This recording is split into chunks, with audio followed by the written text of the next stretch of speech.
for this edition of Eye on the Arts is Jessica Renslow, who is involved with the Neighborhood Spotlight Project in Miller Beach.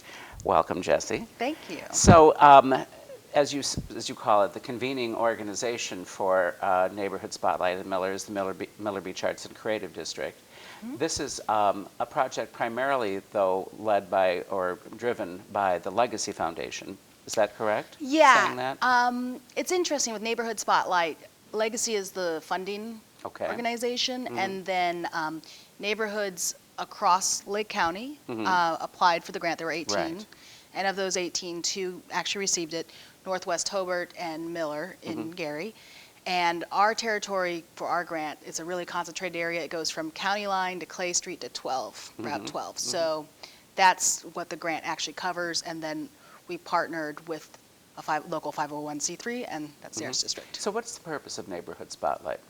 The purpose is to get a grassroots movement focused on revitalizing a very specific area. And the project started when?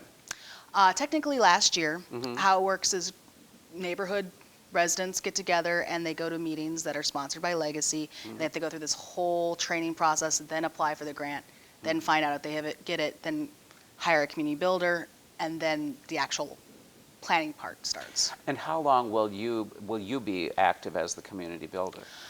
Well, the project itself is supposed to be 3 years, so nothing's for sure, but hopefully they'll have me next year. But yeah, so the first year is the actual grant writing stage. Right now we're in the middle of the second year, and then the third year is implementing the plan. So my group conducted SWOT analysis, which sounds kind of scary, but it's one-on-one interviews where they ask folks what they thought the strengths and weaknesses, opportunities and threats to that specific area, that neighborhood. I know like Emerson, I think, is applying for it next year, so if they get it, that's great, and then they'll do it only for Emerson. So from that, we had 203 interviews.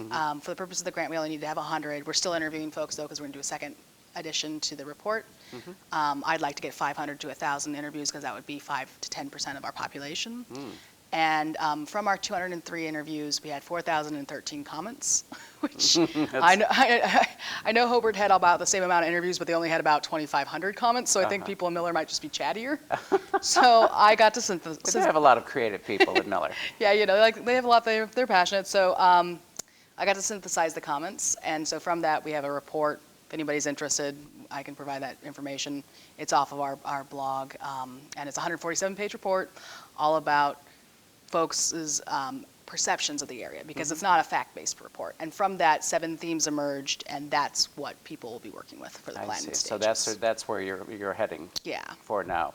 So then the report will be done in 2 more years, and you'll have recommendations for projects that can be carried out. Well, what happens is, from the 7 themes that emerged from the report, a lot of emerging communities have the similar ones, you know, safety and code enforcement, education and child youth programming, environment and ecotourism. We've got a couple others, but we have action groups, and volunteers have signed up for them. Today I actually have 2 workshops for the action groups, and they'll meet 3 to 6 times between now and October 9th, and they will construct goals that are reasonable, and they'll go into our community plan. And the community plan will be rolled out in November, and then we will implement it next year. So the idea. Well, we'll have to have you back to tell us with more progress as it unfolds. Okay, well, good work. Thank you, Jessie, for being here. No problem. Thanks for having me. And thank you for watching. We'll be back again next week with another edition of Eye on the Arts.